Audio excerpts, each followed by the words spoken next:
Hey y'all, and welcome to How Do You Cook Back to Basics. So it is Easter and I am ready to have something citrusy since it is spring. So I have decided to make a no-bake lemon icebox pie. You don't want to miss out, y'all, because this is so easy and so simple, and it is delicious, y'all.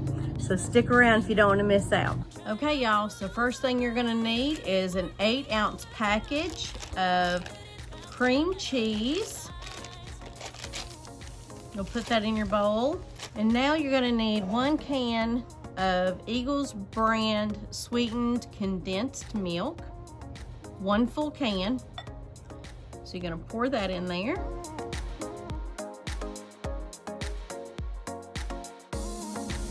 Okay. Then we have a 1/2 cup of fresh squeezed lemons.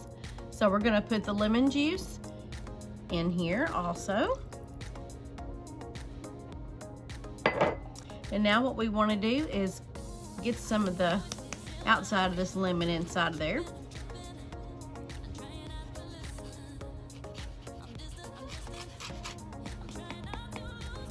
Okay, so now what you wanna do is try to get all of this lemon off the bottom of your grater. Sorry about my dog. She sees other dogs and thinks that she can be the big dog and bark at all of them. So now what you want to do is you want to take your hand mixer and just mix away and let it until it mixes all together, and then we're just going to put it in our pie shell. Ooh.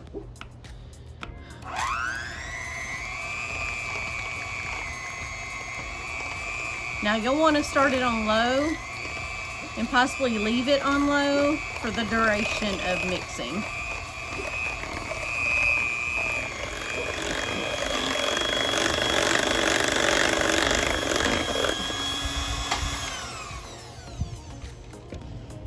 Okay, y'all, so now that our batter is completely mixed, we're going to set this over to the side.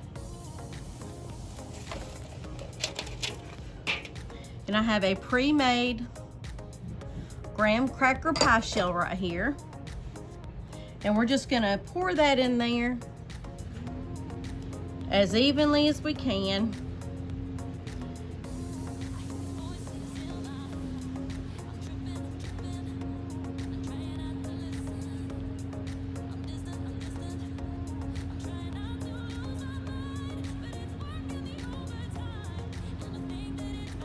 Okay, so we're just gonna spread it out.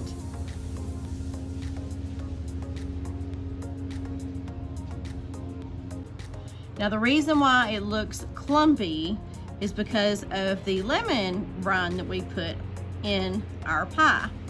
So now all you do is you just cover this up and put it in your refrigerator for around 4 to 6 hours, or until it's set enough to where you can actually cut through it.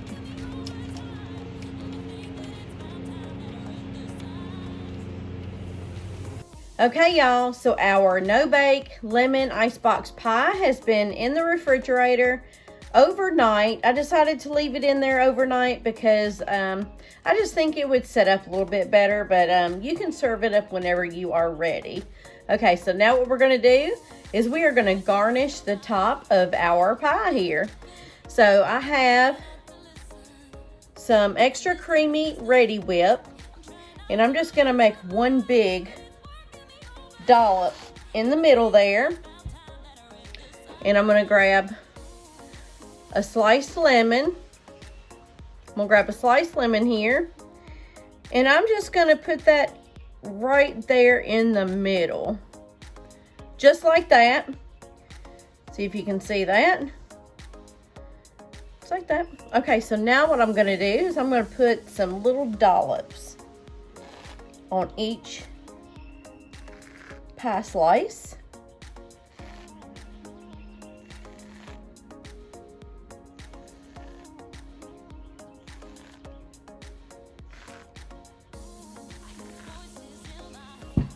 Okay, so now we're gonna get some little slices of lemon here, and I'm just gonna lay them right in the middle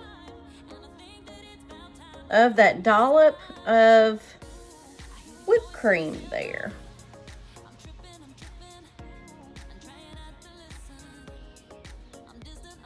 And it doesn't have to be perfect, y'all. Y'all can just lay them on there if you want. Or you don't even have to add them at all. That's your choice.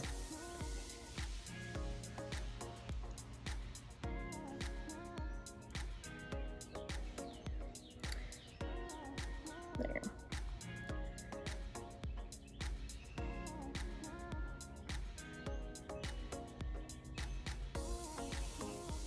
So here is our no-bake lemon icebox pie. Doesn't that look good? Okay, so I will be back in a minute when it is time to try out this pie. Back in a minute, y'all. Well, y'all, it is taste test time, and I am so ready to eat this lemon pie. I have been waiting on this for a while, and I am ready to eat it now. Okay, let's try this out, y'all. It is so creamy.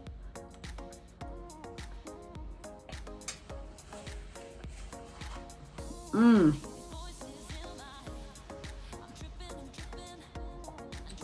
Oh, that is so good. So light and fluffy and creamy. It is so good, y'all. This pie is perfect for your springtime meals, or really any time of the year that you want to make a citrusy dessert. I hope you enjoyed this episode on how do you cook back to basics. And if you did, please hit that thumbs up button, and please do consider subscribing to this channel. And don't forget to hit that bell notification so you don't miss out on any of my upcoming videos. Till next time, y'all. Bye-bye now.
Hey y'all, and welcome back to How Do You Cook Back to Basics. So today I'm going to share with you how I make my simple cup of cobbler made with canned peaches.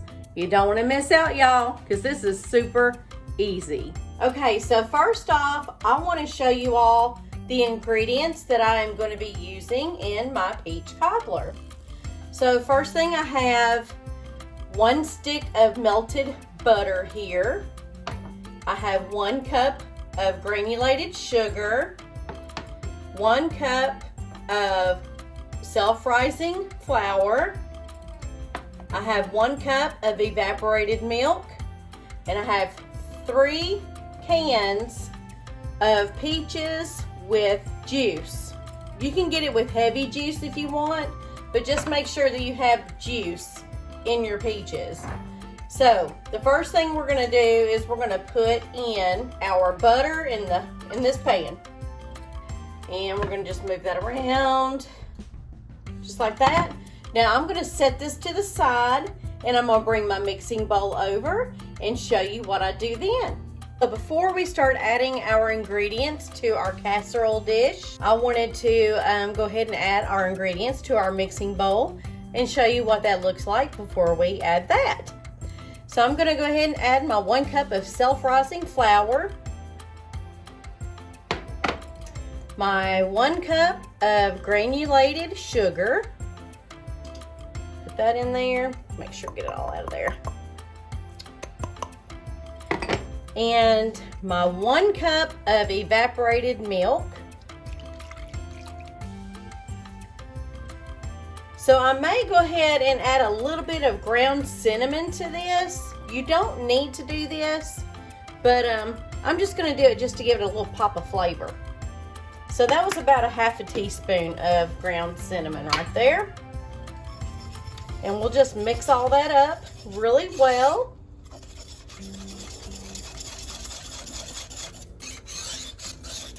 Try to get as much of those clumps out as you possibly can.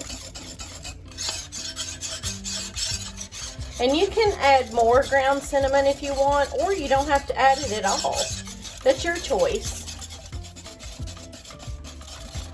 Okay, I think that's good. So I'm going to set this over to the side, and I'm going to get our casserole dish, y'all. So we are going to add our batter to our pan. Now you do not have to grease this pan because you already have a stick of butter in your dish here. So we're just going to pour our batter down in here.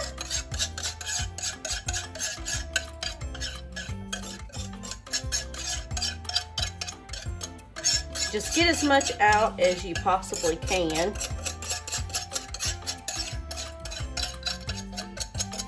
So I have my peaches here. I'm just going to add the entire can of peaches. Actually, I'm going to add all 3 cans of peaches, and that's basically all you do, y'all. I'm gonna move it around just a little bit, kind of incorporate that butter and the batter that we made in here also. See, I'm not stirring it up much. I'm just trying to get some of that butter incorporated into the middle of this peach cobbler also. Okay, so that's that. Okay, so we added cinnamon to the batter. So what we're gonna do now is add a little bit of cinnamon sugar to the top of our peach cobbler. And then we're gonna pop it in the oven. Y'all, this is the simplest recipe out there. And like I said, you do not have to add cinnamon to this if you don't want to. I'm just doing it because it gives it that pop of flavor, extra flavor actually. But like I said, you don't have to if you don't want. Okay, into the oven we go. Okay, y'all, we had just put our peach cobbler in the oven, and I set my timer for 30 minutes. I'm gonna check it after 30 minutes and go from there to see about how long it takes. So after 30 minutes, if it needs to be cooked even longer, I'm gonna cook it an extra 10. Check it after that, and then cook it another 10 until it becomes completely cooked. So we'll be back when it is ready and bubbling and ready to come out of the oven, y'all. Be careful when taking your peach cobbler out of the oven because you can get burned pretty easy, so be careful.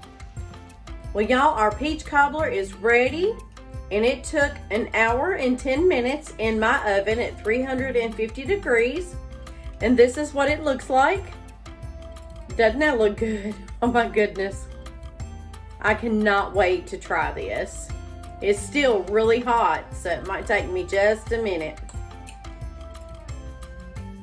Get some of that, my mouth is watering, y'all. I'm gonna get some of that cinnamon topping.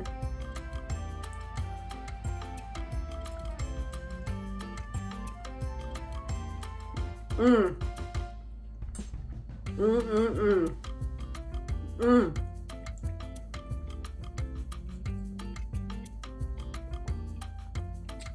I took a really big bite. Y'all, if you want to make a delicious peach cobbler, this is a winner right here, y'all. So all you have to do is throw some things together, pop it in your oven, and an hour and 10 minutes later, you have delicious peach cobbler. Well, y'all, that wraps up this episode on How Do You Cook Back to Basics. I hope you enjoyed this video, and if you did, please hit that thumbs up button, and please do consider subscribing to this channel. And don't forget to hit that bell notification so you don't miss out on what I have coming up next, y'all. I have a treat coming up in the next video, and you do not want to miss it. Until next time, bye-bye now.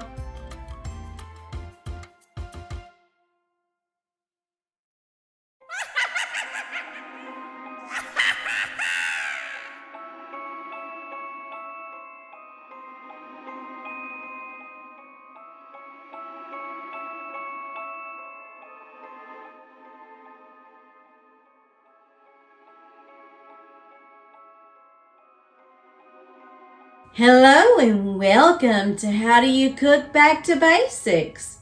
It is October already. It's one of my favorite months of the year. The weather starts to cool down a little bit, and it is Halloween month also. Let's not forget it's Breast Cancer Awareness Month. So women, go out there and get your mammograms because one visit could save your life. I know I got mine, and I'm in the clear. So you all need to go get your mammograms, and do not pass up your chance to take care of yourself. So this month, I will be sharing with you my super special Halloween treats, eats, and I might even have a few tricks up my sleeve. So today, I'm going to share with you how to make my super easy Death by Chocolate Peanut Butter Brownie Cake. This cake has 5 layers. 3 of those layers is a chocolate devil's food cake, and 2 of those layers is a milk chocolate brownie. I made a homemade peanut butter frosting to go in between the layers, on top and the sides. And I made a chocolate ganache drip to go on the top and a blood red chocolate drip for the effect. I added some spooky bats and some pumpkins to go on the top of the cake. And I added some Reese's Pieces for a little bit of that touch. So we have a lot to cover in this video. So let's get started. Let's get started with our frosting. You will need 4 sticks of softened butter, not margarine. Butter works best for your frosting. 1.5 cups of peanut butter. I'm using a creamy peanut butter because I'm not really a fan of all the nuts in peanut butter. And we're going to put in 1/8 cup of milk. And we're going to give this a good mix until it's just about smooth. It doesn't have to be completely smooth right away. Add another 1/8 cup of milk, 2 cups of powdered sugar, and mix that up just a little bit. So when you are mixing up your powdered sugar into for your frosting, you will need to get a spatula to kind of bring in that powdered sugar into the middle.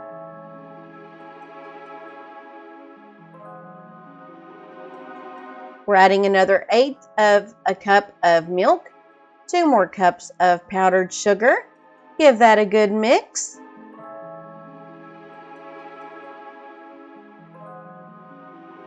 Another 1/8 of a cup of milk and 1 more cup of powdered sugar. This is how you'll do it when you're making your frosting, is you will take turns adding different ingredients. So we're going to add our final 1/8 of a cup of milk and our last cup of confectioner's sugar. Mix that up really, really well. We're going to begin layering our cake. As you can see here, I have a 1 cup measuring cup that I have filled with our peanut butter frosting. I'm going to add 1 cup of peanut butter frosting in between each of those layers. Now, once you put your frosting on your cake, spread that out as evenly as you possibly can.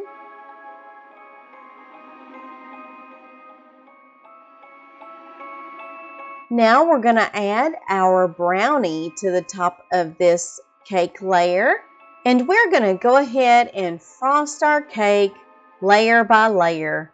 We're going to have a cake layer, brownie layer, cake, brownie, cake. I did make my cakes and my brownie the day before, and the way that I done that is I used 1 box of the chocolate devil's food cake. I prepared the cake according to the box instructions, except that I divided the batter into thirds so I could make 3 separate layers and I wouldn't have to cut into the cake layers at all. I used a boxed milk chocolate brownie mix. I divided the mix in half and put the brownie mix in a parchment paper lined cake pans. So now we're going to add a crumb coat on our cake all the way around and the top. Then we're going to put this in the freezer for about an hour and let that set up really good. After an hour, take your cake out of the freezer and go ahead and frost your cake just like you normally would. Make sure you get a really thick coat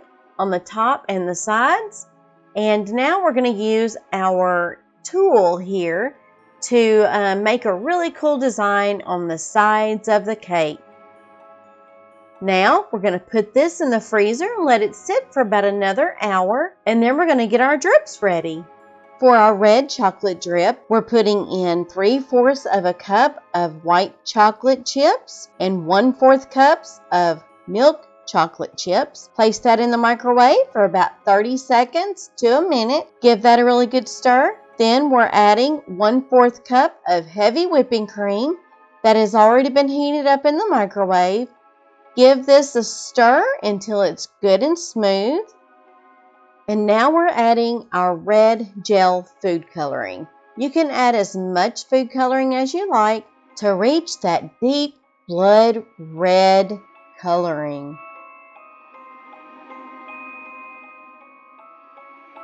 Once your blood red drip is ready, you'll want to pour that into a squeeze bottle and set that aside and let it cool down just a little bit. And now we're going to get our chocolate ganache ready. Our chocolate ganache consists of 1/2 cup of heavy whipping cream. Make sure that's good and warm. Then you'll need to add 1 cup of semi-sweet chocolate chips. Make sure to try to get those chocolate chips well coated with the heavy whipping cream. Cover your bowl with some form of plastic wrap. Let that sit for about 2 to 4 minutes, then take the top off and stir your chocolate chips into your heavy whipping cream until it's all good and melty. Then you'll place your chocolate ganache in another squeeze bottle so that you'll have a little bit more control over that as well. It is time to decorate our cake. So I'm not going to talk during this portion of the video. I'm just going to let you guys sit back, relax, and watch how I decorate the cake.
So that wraps up this episode on How Do You Cook Back to Basics. I hope you enjoyed this video. And if you did, don't forget to hit that haunting like button. And don't forget to hit subscribe. And make sure you hit that bell notification so you're notified every time I upload a new video. Thank you so much for watching. Women, don't forget to get your mammograms. And I will see you all next time on How Do You Cook Back to Basics. Until next time, bye-bye now.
Hello and welcome back to How Do You Cook Back to Basics. Today we are making mini pumpkin cakes. First thing you'll need is a Betty Crocker spice cake mix. Then you'll need a silicone or a regular mini bundt cake pan. You'll want to get yourself some PAM baking spray that already has flour in the spray. And go ahead and spray your mini bundt molds all the way through. Make sure you get every crevice. So we're going to prepare our cake mix according to the packaging instructions. You'll need 1 cup of water, a half a cup of vegetable oil, and 3 eggs. Mix up your cake batter according to the packaging instructions. Once mixed thoroughly, you'll want to place your mixture into a piping bag. And as you can see, I have a cup that's helping me with my piping bag, so I can pour the mixture in there easily. And don't fill up your bag all the way. Leave some space at the top so you can squeeze that batter into your mini bundt molds. Snip off the end of that piping bag and put your mixture into your molds about 3/4 of the way full.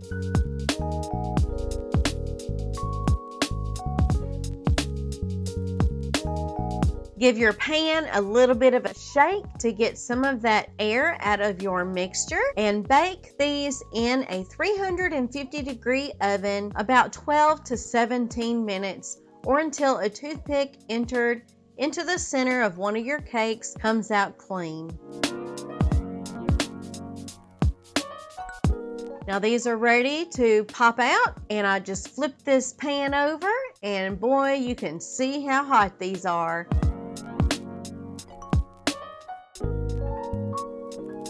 So now we're going to transfer these over to a cooling rack.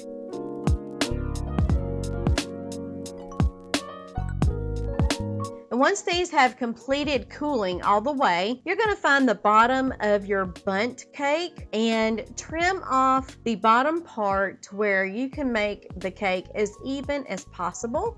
It does not have to be perfect, y'all.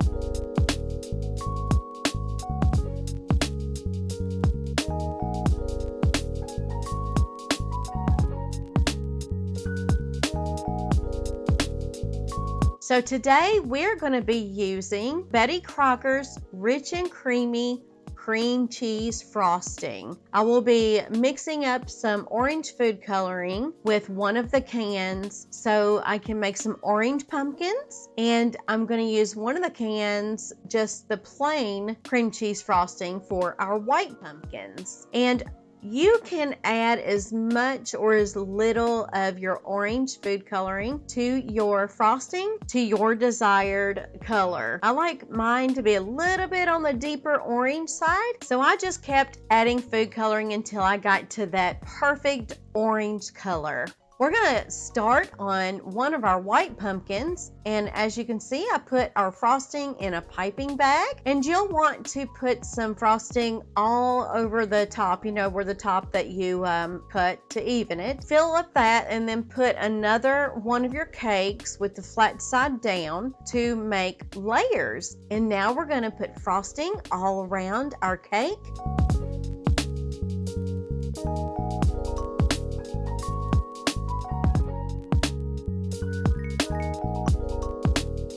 I am now shaping my cake to make it look a little bit more like a pumpkin, so it'll be easier to manage whenever I am ready to actually mold the frosting to make it look like a pumpkin.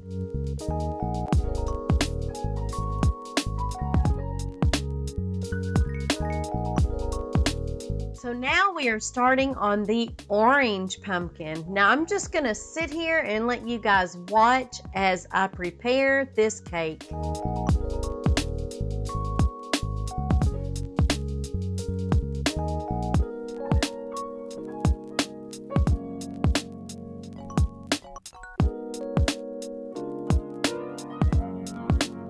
Next step, you'll need to put your pumpkin cakes in the refrigerator for at least an hour.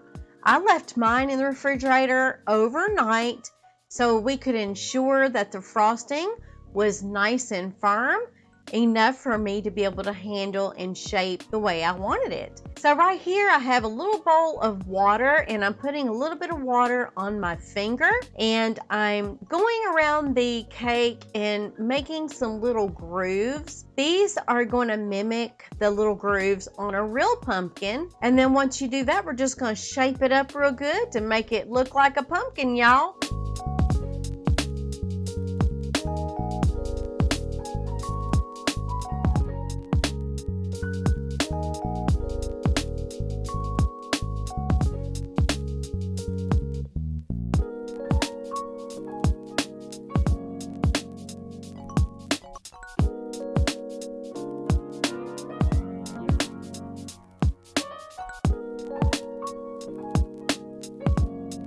Now our pumpkins do not have to be perfect, and that's what gives our pumpkin cakes character. Once this step is completed, go ahead and place your pumpkin cakes back into the refrigerator for approximately 1 to 4 hours so your frosting can set back up and get a little bit firm again so we can add our sugar drip.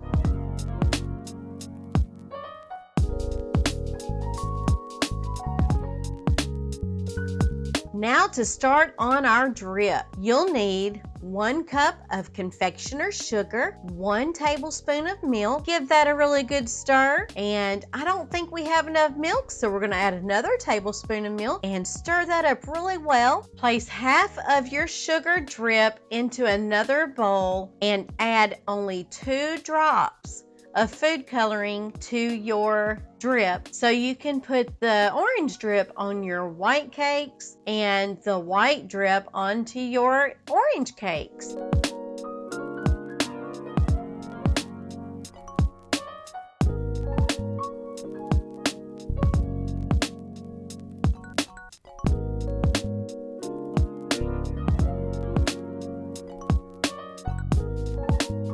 For adding your drizzle, I'm using a regular spoon. You can use a drizzle bottle if you prefer, but I figured a spoon would work just as good. I used pecans for the pumpkin stems, and once I put the drizzle over my pumpkins, I placed some colored sugar and some sprinkles on the top.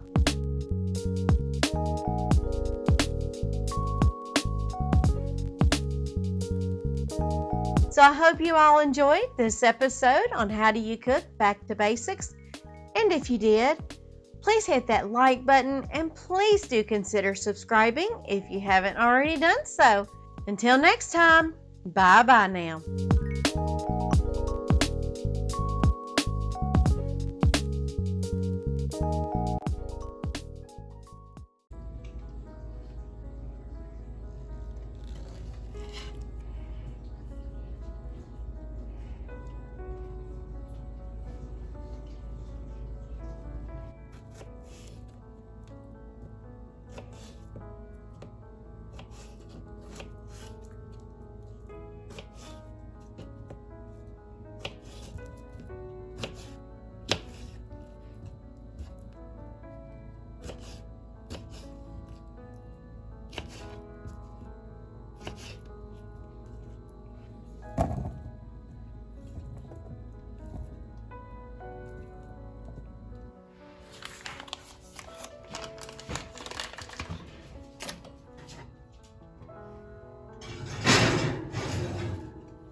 Hey y'all, and welcome to How Do You Cook Back to Basics. So today I'm going to share with you how I make an orange vanilla pudding folk cake. So first thing you'll want to do is preheat your oven to 350 degrees while you're preparing your cake. And here are the items you will need. You will need 3 eggs, 1 cup of water, 1/3 cup of vegetable oil, 1 box of Duncan Hines Perfectly Moist Orange Supreme Cake, and some vanilla pudding. So first thing you'll want to do is prepare your dish.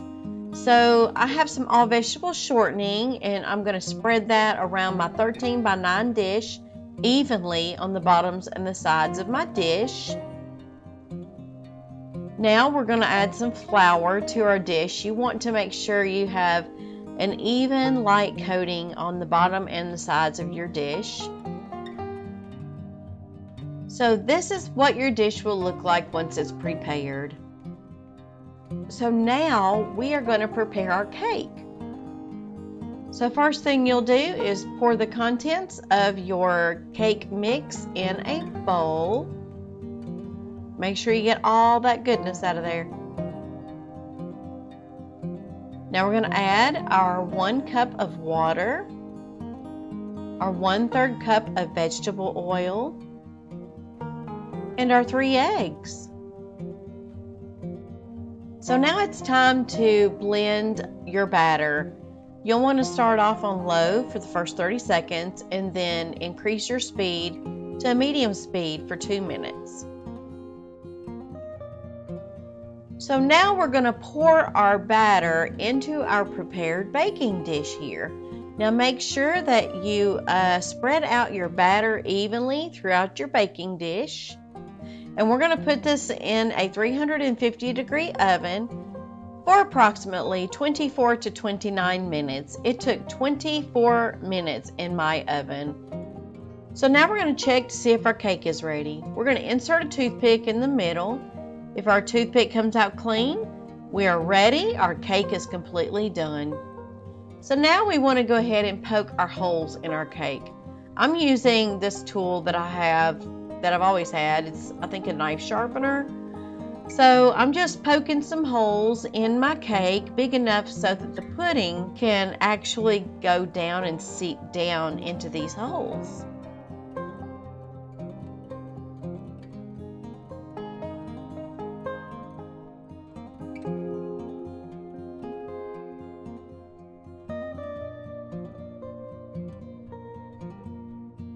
So this is what our cake looks like with the holes. So now we're going to prepare our pudding.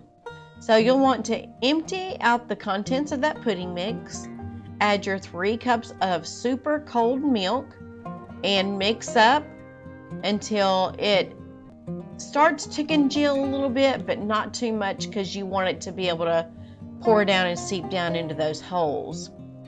So now we're going to pour this pudding over our cake, and as you can see, it's not too congealed. So you can pour it in the cake holes.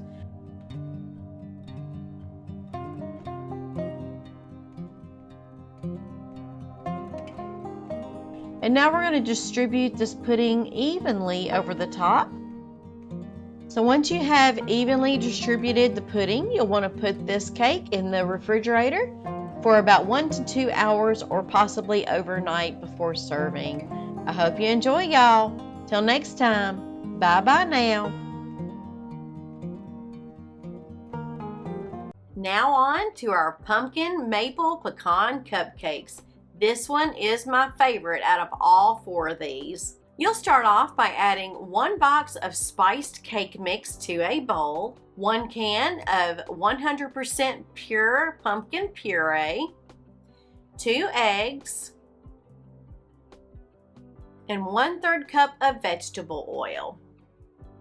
Grab yourself a hand mixer and mix on low speed for 30 seconds, then mix on medium speed for 2 minutes. Now we're going to add 1 tablespoon of maple extract to our batter. Now give this a really good stir until it's well combined.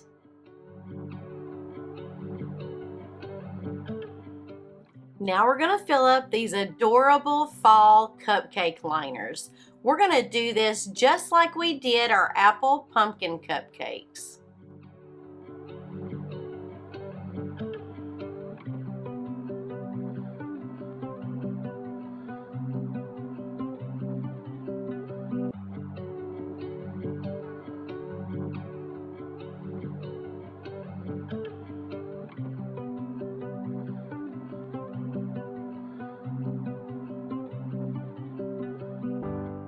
Now bake in a 350-degree preheated oven for approximately 18 to 22 minutes. Now while our cupcakes are cooling down, we're going to get busy on our frosting.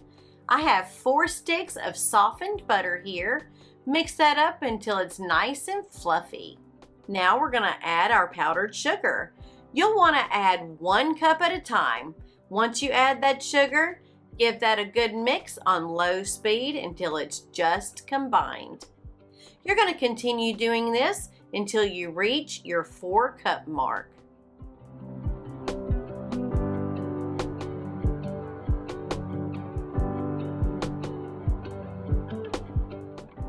Now I just wanted to share with you all that when you are mixing up your powdered sugar, get yourself a spatula and scrape the sides of your bowl so that all of your powdered sugar is incorporated evenly.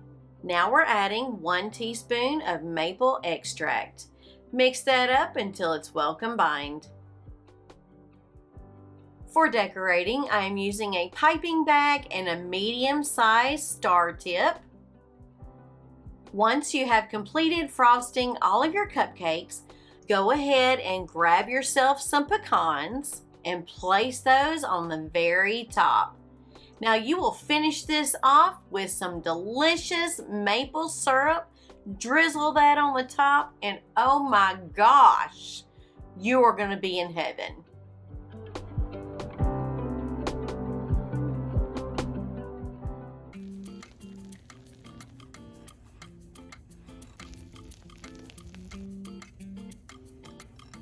Hey y'all, and welcome back to How Do You Cook? Back to Basics.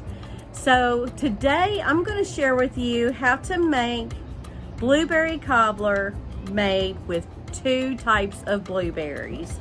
We're going to make this with fresh blueberries and canned blueberries. I got this idea when I had one of my viewers ask me for fresh blueberry cobbler, and I just wanted to do a little experiment just to see what both of these would taste like with different types of blueberries, canned and fresh. And we're going to use the same recipe as we did for our peach cobbler. So this is an experiment, and I hope you all enjoy this episode. So stay tuned, it's going to be very good. So let me show you what I have here. I have 3 cans of blueberry pie filling or topping. I have 2 pints of fresh blueberries. I have 2 cups of self-rising flour, 2 cups of granulated sugar, 2 sticks of melted butter, real butter, not margarine, 1 stick for each, and I have 2 cups of evaporated milk, and I have a little bit of granulated sugar right here to put on the top. Okay, so first thing we're going to do is we're going to get one of our batters started. I'm going to put in here my 1 cup of flour, 1 cup of sugar. Well, some of my stuff's not wanting to come out, so let me just get that down in there. Okay. And my 1 cup of evaporated milk. That is your batter. So we're going to get our whisk here, and we're going to get to whisking. We're going to whisk it up until it's nice and smooth. Okay, so that takes care of one of our batters. Now we're going to start on the other. Okay. We're going to add our 1 cup of self-rising flour here. Make sure we get all that out of there. our 1 cup of sugar. Put that in there. Okay, let me grab this. We have 1 cup of evaporated milk. So we're gonna mix this one the same as we did the other. Okay, so our batters are ready. So we're gonna start with our fresh blueberry cobbler. So first thing you'll want to do here after you've prepared your batter is you'll want to put your 1 stick of melted butter in your pan.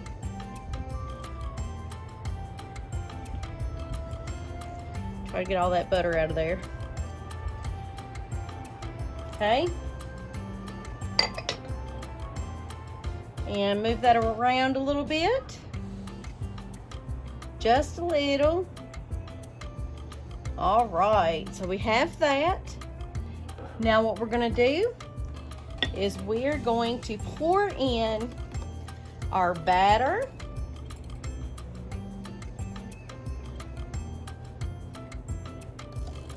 And y'all, these dishes here, they are 3-quart baking dishes. Now we're gonna add our blueberries. I have 2 quarts of blueberries here. So we're just gonna grab them and just put them all in it. Just put blueberries everywhere.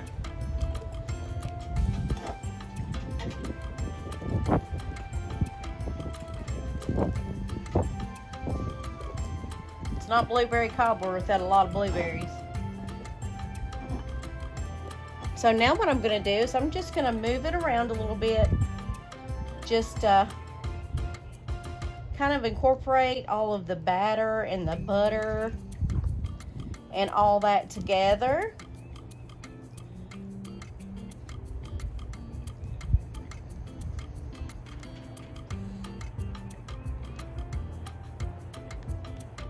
All right, that's good enough. So now what I'm gonna do is I have a little bit of granulated sugar here. And what I'm gonna do is just get a little bit of granulated sugar and just sprinkle it on top. Now you don't have to do this if you don't want to, but I like a lot of sugar in my cobblers because I like a sugary topping. All right, now y'all, we're gonna set this over here to the side and we're gonna get our other cobbler ready, okay? We're gonna do exactly what we did to the other one. We're gonna put in our full stick of melted butter in our Pyrex dish here. And just put that in there and just move it all around here.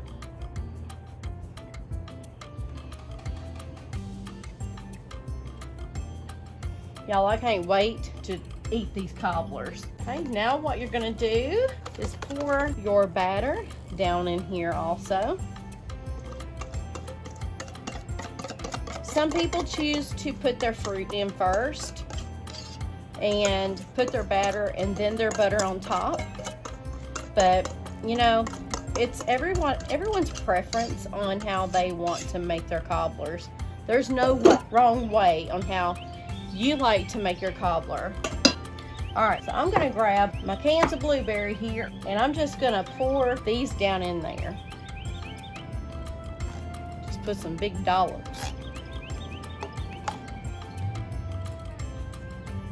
Y'all, I might not need these 3 cans. But this is just an experiment, y'all. I just want to see how this is going to turn out. And see if we can actually use blueberry filling that's already made and all that good stuff. I think we're probably only going to need 2 cans. So I could probably use that other can and make some blueberry muffins. Okay, I'm gonna move all this around. You know what? I think I may go ahead and put that entire thing in here. Y'all, it's an experiment. We're gonna see what it tastes like, y'all. If it don't taste good, I'll let you know. If it's too much blueberries, I will let you know.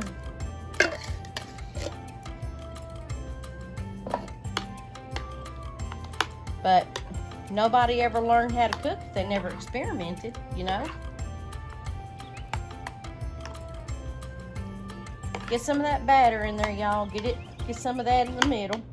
I know it kind of looks like a big pile of mess right now, but hey, it really doesn't matter what it looks like. Okay, so I have my sugar. We probably don't need much on this one. So I'm just gonna pour it on there just a little bit. All right. This is the blueberry cobbler that has the blueberry pie filling and topping in it. This one is my fresh blueberry cobbler right here, made with fresh blueberries. We're gonna put these in the oven at 350 degrees, and I'm gonna cook these just like I did my peach cobbler, and I'm gonna cook it for the first 30 minutes, and I'm gonna check it. Then I will turn my timer on for another 10 minutes, check it, and then put my timer on for another 10 minutes and check it, until our cobblers are completely done all the way through. I'm gonna go ahead and put these in the oven.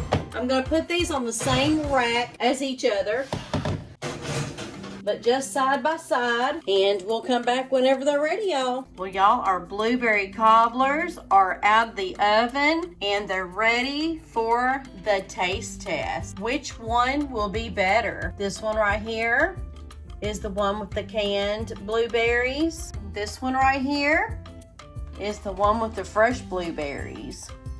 So which one do you think will be best? Let me know in the comment section below. I am ready to taste test both of these and tell you which one is my favorite.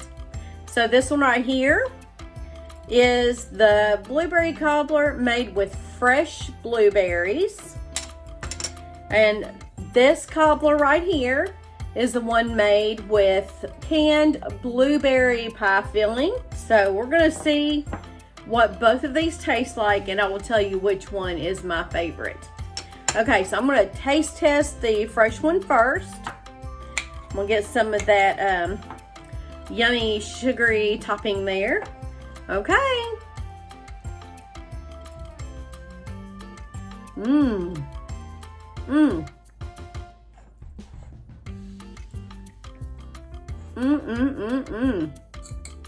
Y'all, this is so fresh. And those blueberries burst open and release all of those flavors. So good. I need another bite of this crust. That is so good, y'all. And putting that, sprinkling a little bit of sugar on the top actually gives it more of a sweeter flavor. But then you still have the tang of the blueberries. It's so good and so refreshing. Well, now I'm gonna try the blueberry cobbler that was made with the canned blueberry pie filling. So this one right here was an experiment. So we'll see how this one turned out.